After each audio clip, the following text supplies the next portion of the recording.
plaintiff, Adam Bailey, was in and out of jail on drug charges. And while there, he got a college degree. Adam claims he now owns a construction company and only hires convicted felons. And he hired the defendant, his cousin.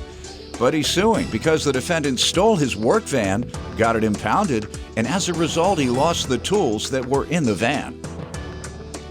Defendant Kyle Bailey says he too was in and out of prison due to drug possession. But he says he's now sober and is enrolled in college. Kyle denies stealing the van and claims he simply used it to pick up supplies for a job. But he insists Adam is suing for more than he owes. Start with you. In 1998, I was sentenced to prison for conspiracy to deal in cocaine. I'd done about 2 years of prison, came home, was out for about 18 months, and then went back for 8 years for violation of probation. Okay. So a total of about 10 years. During that 18 months I was out, I was married, my wife was pregnant. Whenever I went back, she was pregnant. While I was gone, I learned a little bit better ways. Got a college degree while I was down. Good. Got some trades in. Came home, decided to do right, started a construction company. Mm-hmm. Only hired convicted felons just because I know how hard it is for us to already get a job. Mm-hmm. Believe it or not, convicted felons are the best workers I've ever had. Really? They show up every day, on time, sober, don't have a problem working overtime. They're just trying to make a living. Point. That's a good point. Most of them anyway. My hat is off to you. Tremendous respect. Tremendous respect for you. Tell young people and ex-offenders the same thing. Just get your trade, and if you have to, start your own small business or whatever you can do. Go up and down the block to paint houses until you can afford to get your car, to get you some tools. But first you have to get the skilled trade or the degree. And you're right, a lot of the ex-offenders work harder than others. We have an ex-offender program at the Mathis Community Center in Detroit where I help fund those young ex-offenders to go into a janitorial franchise. And we funded 22. And of the 22, we still have 19. 4 years later, 2 of them. Mm-hmm. Yep. They're hard workers. One made $175,000 last year in his 4th year because he's been hustling, getting those janitorial contracts. So, my man, good to hear that. And your cousin, why don't you tell me about yourself? My name is Kyle Bailey. I've been kind of in and out of prison since 2010 to 2015. But for what? Possession of controlled substance, some pain pills. Okay. And I'm currently in college right now at Ivy Tech Community College for business management. Okay. And it's kind of. Were you able to overcome your drug addiction? Yes, sir. I'm currently sober and clean. I drink here and there every now and then. How long? Since I say beginning of the year. Okay. Testing. You see, yeah, he looks. Well, honestly, looks like you might have a few symptoms. I'll be honest. No. Honestly, beside the drinking, honestly, yeah. I don't think you're supposed to drink when you're a recovering addict. Yeah. That's over for you. Now, he can do it because he does it periodically. So he can handle it. Yeah. He's a casual. See, y'all thought I was talking about something else. Drinker. Weekend drinker. Every day. People use that stereotype because he's an Irishman that he drinks all the time. That's not true. That's a stereotype, an untrue stereotype. Irish folks do not drink any more than the rest of civilization. Am I right or wrong? Please say I'm right. Please. You took a long time to admit to that. All right, and so what have you been doing beyond that?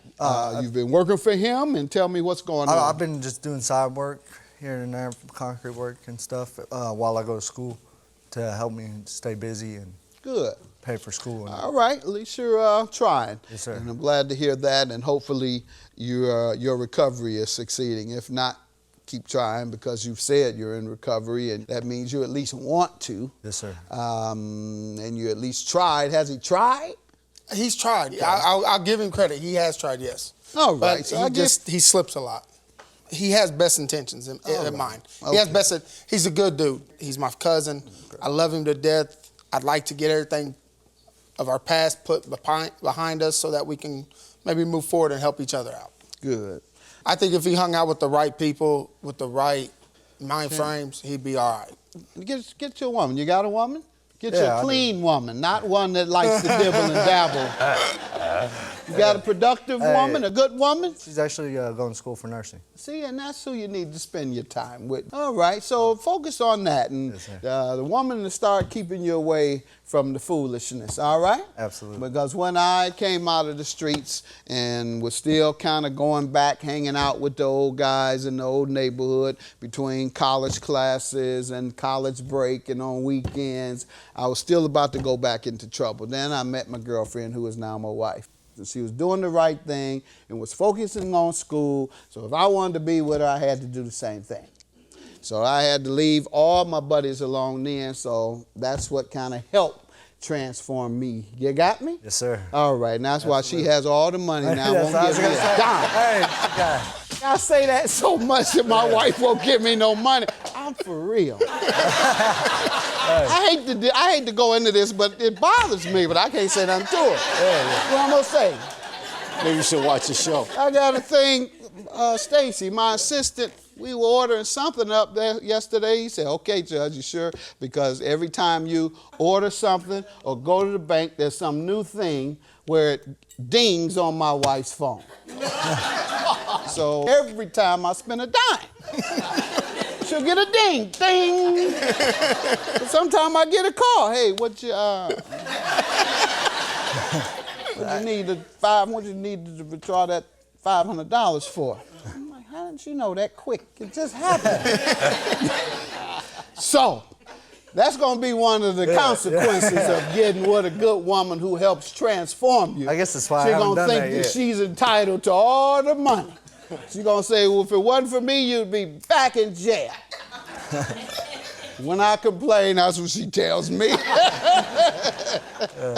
All right, tell me about this money. How does he owe you for that? In 2010, he started working for me. Around July 6th of 2010, I noticed one of my work vans was missing. He had access to the keys the day before. Couldn't find the van, couldn't find him. He wasn't answering the phone. It went on like that for about 2-3 weeks, 4 weeks. Finally, I got a letter in the mail saying that my van was in impound. I went there to get it, and it had an arrest report where he is arrested on July 5th and had been arrested for habitual traffic violator. Inside the van was about $2,000 worth of tools and about $6,500 worth of hardwood flooring. When I got to the impound lot, they wanted too much money to get the van out. I didn't have the money to pay to get the van out. The owner of the impound lot said, sign the title over to me and you get whatever's in the van out. And that's all I could do at the time. I signed the title over. The $6,500 worth of the flooring was in there, but about $2,000 worth of tools wasn't in there. What do you think happened to those? Either somebody at the impound lot or it's hard saying. Come on, man. I don't think it was him that actually had to do it because he was arrested before there was a chance for him to even take them. And these are heavy. This is heavy material. These are heavy tools.